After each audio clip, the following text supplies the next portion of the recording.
할렐루야. 여러분, 점심 식사 맛있게 먹었습니까? 배달이 잘 됐는지 모르겠네요. 인증샷 여러분 찍었어요?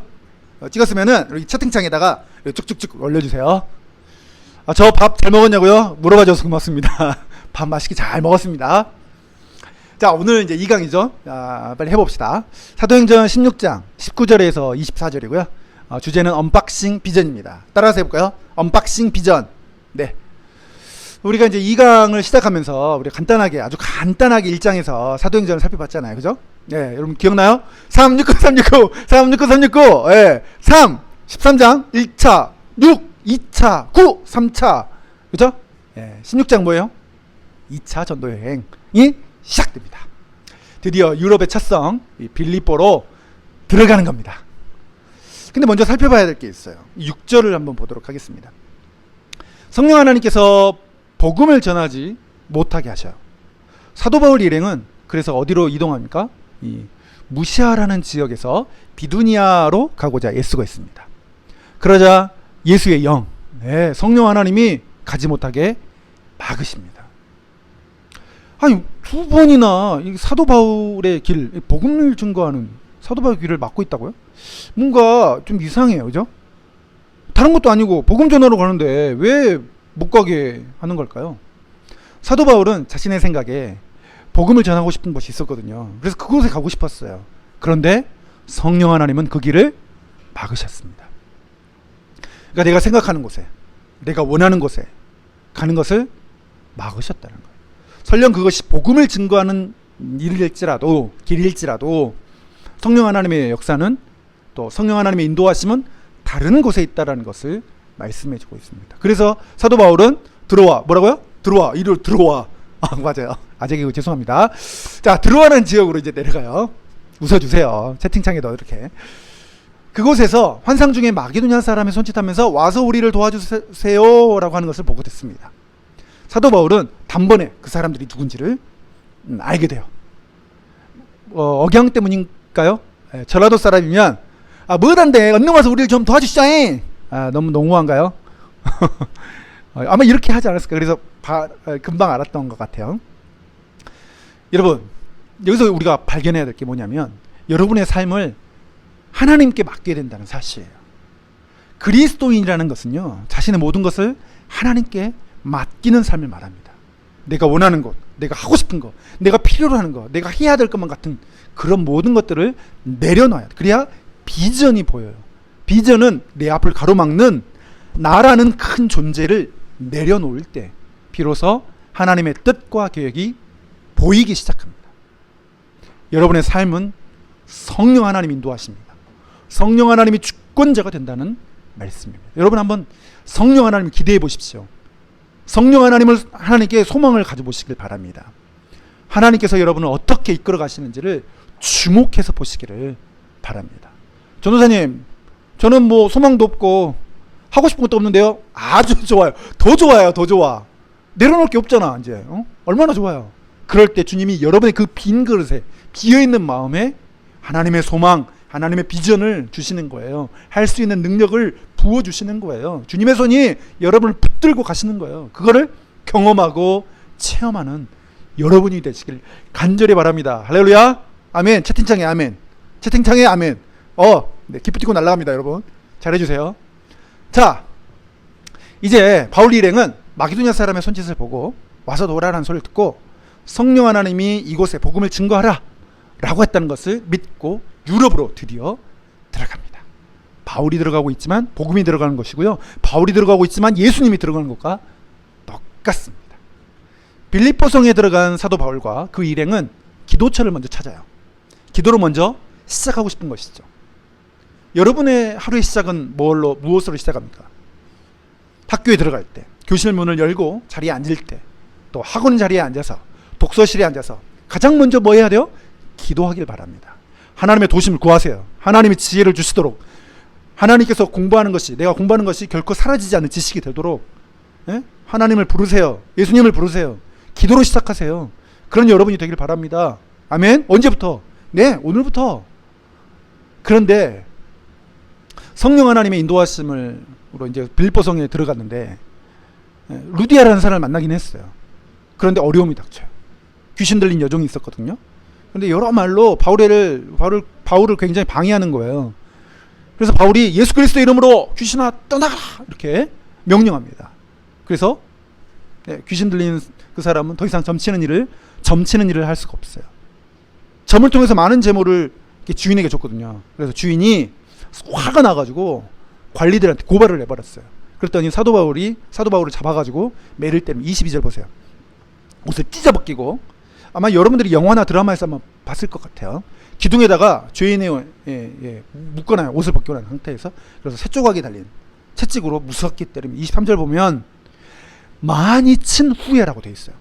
죽을 만큼 때리는 거예요. 성경 원문에는요, 재난이라는 표현을 사용할 만큼 죽도록 때린 거예요.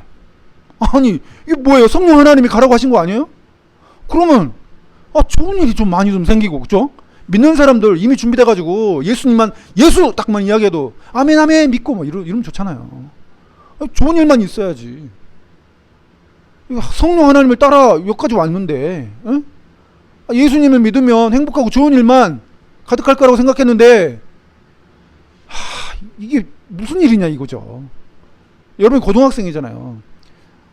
여러분 뭐 등급 되게 중요하잖아요. 등급 상대평가가 돼가지고 뭐 소도 되지도 않는데 무슨 등급이 중요한지 몰라. 이 등급이 굉장히 잘 맞아야 되잖아. 그래서 뭐 하나님 앞에 뭐 기도하고 예수님 믿고 그러면은 막 등급이 쫙쫙쫙쫙 올라가고 막 그러면 좋죠. 그렇게 되지 않는 거예요. 그런 복은 없다라고 할 수가 있겠습니다. 사도 바울은요, 주님의 명령을 따른 것뿐인데 이런 표현 써서 미안합니다. 뒤지게 맞았어요. 손도 발도 움직일 수 없는 쇠사슬에 묶여서 뭐 인간적으로 보면은 완전히 폭망이에요, 폭망. 그런데 이게 무슨 하나님의 인도하심이야? 라고 생각할 수 있을 법한데, 사도 바울 일행은 16장 25절 봐보세요. 한밤중에 바울과 실로가 기도하고 하나님을 찬송하며 제수도 있더라. 아멘. 뭐하고 있어요? 등에 피가 철철 흘러넘치고 있는데 죽을 것 같죠. 만지기만 해도 아픈데 속 시원하게 하나님께 원망하고 막 욕하고 막 그럴 상황이잖아요. 그런데 하나님께 찬송하고 기도하고 있었어요. 빌립보서 한번 봐봐요. 그러면은 하나님께 감사한 내용이 아주 가득해요. 기뻐하고 있어요. 하나님 찬송해요. 그래서 이 일을 통해서 감옥에 지키고 있던 간수와 가족들이 예수님을 믿게 돼요. 정말 놀랍지 않습니까? 여러분, 하나님을 믿는다는 건요, 예수님을 믿는다는 건, 그리고 여러분이 예수 그리스도 안에서 비전을 발견하고 믿음으로 이렇게 전진하고 나아간다는 그것엔요, 그럴 때 고난이 없다라고 말하는 사람도 있거든요. 고통이 없다라고 말하는 사람도 있어요. 근데 제가 이야기하는 이거 다 거짓말입니다. 다 거짓쟁이들이에요. 제가 대학교를 이제 마치고 개인적으로 하나님께 소명을 받아가지고 소명을 받다 생각했어요. 그래서 아브라함처럼, 숭실대학원에서 공부했거든요. 아브라함처럼 이렇게 가방 2개를 딱 들고 서울에 딱 갔습니다. 뭐 하나님께서 모든 것을 다 이제 믿음으로 했으니까 잘 열어주실 거라고 저는 믿고 갔어요. 그런데 서울에 도착하자마자 제가 잠을 자야 할 방도 없었어요. 제가 농협에서 학자금 대출 받았거든요. 그래서 알바해야 되는데 다 결정되는 상황인데 막상 가보니까 단 아무것도, 단 한 가지도 제 생각처럼 되지 않았습니다. 제가 뭐 했을까요? 바울처럼 기도하고 찬양했을까요? 그랬을 것 같죠? 전도사님이니까. 근데 그렇지 않았습니다. 원망과 불평과 불만이 아주 가득했어요. 내가 대학 다니면서 컨닝 추방운동도 하고 단기선교 가서 섬기고 회장으로도 섬기고, 그러면 주님이 좀 잘 해줘야 되는 거 아니에요? 나한테 좀? 이럴 수가 있어요? 나한테? 내가 어떻게 했는데 지금까지. 그리고 소리 질렀습니다. 그리고 이제 저희 누나가 포천의 영종 38선 아래에 살고 있었거든요. 그곳에서 매일 한 학기 동안 통학하면서 입을 뒤집어쓰고 막 울었어요. 그 후에는 하나님이 인도하셔가지고 열어주셔가지고 이제 강서구에 있는 화곡동에서 살기도 했지만, 하여튼 우리가 착각하는 것이 있다는 거예요. 하나님을 믿으면 뭐든지 잘 될 것 같죠. 그렇게 생각할 수 있잖아요. 근데 그 착각이라는 거예요. 내가 생각하는 대로, 내가 원하는 대로 그게 아니라는 거예요.